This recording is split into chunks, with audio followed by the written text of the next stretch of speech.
여정은 캐나다의 하느님 말씀 국제종교교육센터에서 기획한 가톨릭 신앙 연구 안내 프로그램 가운데 첫 번째로 나온 평신도를 위한 성서공부 교재이며 본 영상물은 한국 가톨릭 생활 성서사에서 출간된 성서의 길을 따른 여정을 요약하였습니다.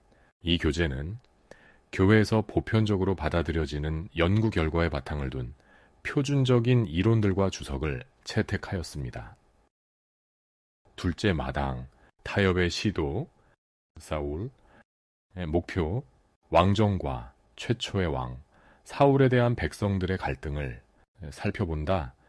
안내의 말, 상황과 시대의 변혁 속에서 아직 안정을 확립하지 못한 백성들은 종교적, 민족적 정체 보존과 확립을 위한 몸부림으로 왕정에 대한 시비곡절을 계속 겪는데 양자는 각각 나름대로의 타당한 근거를 내세우고 있어 그 갈등은 심각한 것이었다. 그러나 변화는 불가피했고 사무엘은 이를 받아들일 수밖에 없게 되며 하느님은 백성들의 결정을 당신의 결정으로 인정하여 결국 사울이 최초의 왕으로 등장하게 된다. 사울은 탁월한 지도자요.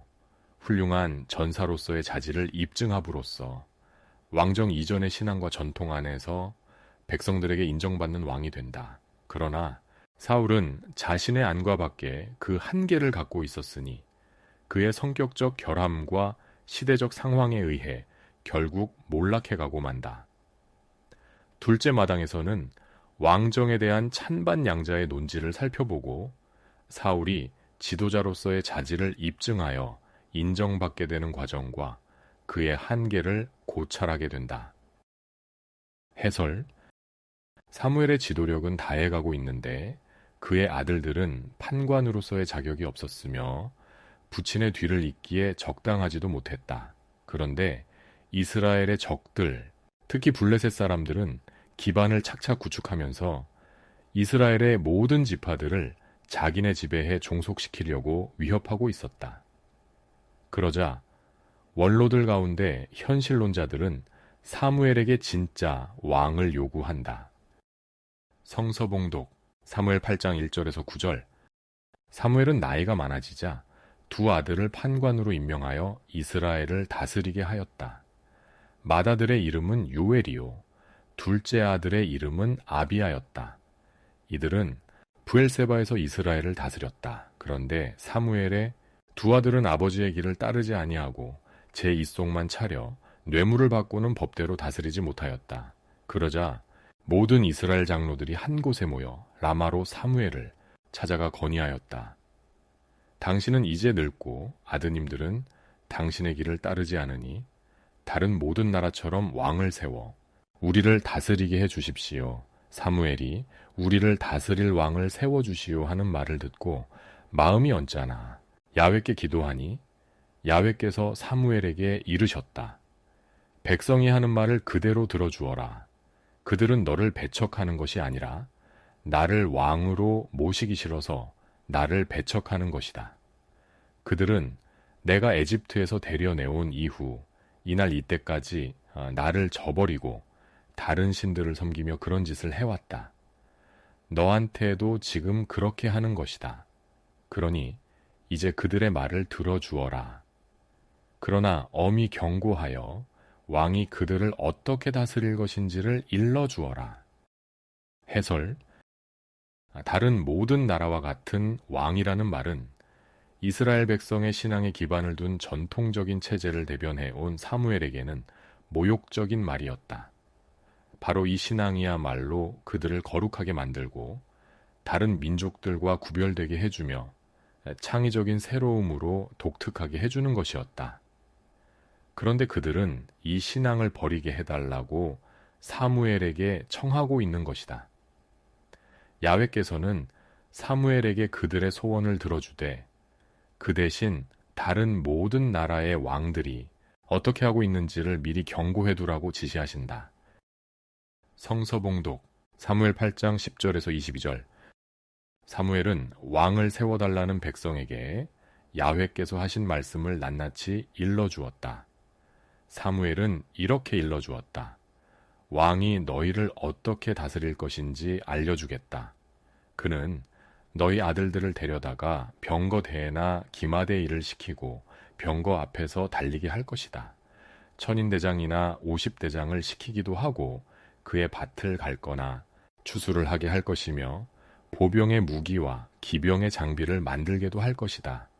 또 너희 딸들을 데려다가 향료를 만들게도 하고 요리나 과자를 굽는 일도 시킬 것이다. 너희의 밭과 포도원과 올리브밭에서 좋은 것을 빼앗아 자기 신하들에게 줄 것이며 곡식과 포도에서도 10분의 1세를 거두어 자기의 내시와 신하들에게 줄 것이다. 너희의 남종 여종을 데려다가 일을 시키고 좋은 소와 나귀를 끌어다가 부려먹고 양떼에서도 10분의 1세를 거두어 갈 것이며 너희들마저 종으로 삼으리라. 그때에 가서야 너희는 너희들이 스스로 뽑아 세운 왕에게 등을 돌리고 울부짖겠지만 그 날에 야훼께서는 들은 채도 하지 않으실 것이다. 사무엘이 이렇게 말해 주었건만 백성은 여전히 고집을 부렸다. 그렇지 않습니다. 우리는 왕을 모셔야겠습니다. 그래야 우리도 다른 나라처럼 되지 않겠습니까? 우리를 다스려줄 왕, 전쟁이 일어나면 우리를 이끌고 나가 싸워줄 왕이 있어야 하지 않겠습니까? 사무엘이 백성의 말을 다 듣고 나서 야훼께 아뢰니 야훼께서는 그들의 말대로 왕을 세워주어라 하고 대답하셨다. 그래서 사무엘은 온 이스라엘 사람에게 모두들 자기의 선급에 가 있으라고 일렀다. 해설: 백성들이 절망에 빠져 위협을 느끼며 사무엘의 이상론을 더 이상 참지 못하고 위급 사태에 대처하는 빠르고 효과적인 방법을 계속 고집하며 그렇지 않습니다. 우리는 왕을 모셔야겠습니다. 하고 외치는 소리가 우리 귀에 들려오는 듯하다.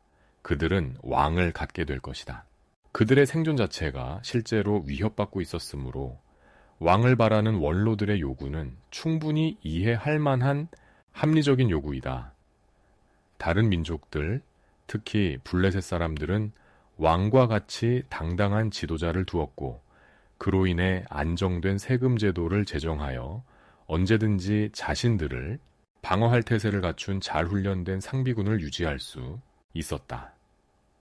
사무엘과 판관들 아래서의 체제는 불안정하고 예측 불가능한 것이었으며 그 결과 원로들은 그런 체제로는 자신들을 지키기에 미흡하고 부적절하다는 느낌을 가지게 되었다. 원로들은 또한 모든 지파들을 한데 모아 막강한 군대를 형성할 수 있는 안정된 왕을 가질 경우 지파들이 큰 힘을 갖게 되리라는 것도 알 수 있었다. 그러한 군대라면 블레셋을 비롯하여 자기들에게 전쟁을 걸어오는 그 어떤 민족들이라도 쳐부술 수 있을 것이었다. 그리고 일단 적들이 분쇄되고 나면 왕은 나라 전체에 정의가 실현되도록 보살피게 될 것이다. 원로들은 틀림없이 이런 식으로 주장했을 테고 왕정을 배척하기 이전에 우선 시험해 보아야 한다고 주장했을 것이다. 다음 영상물에서 계속 이어집니다. 구독 신청으로 함께 해주세요.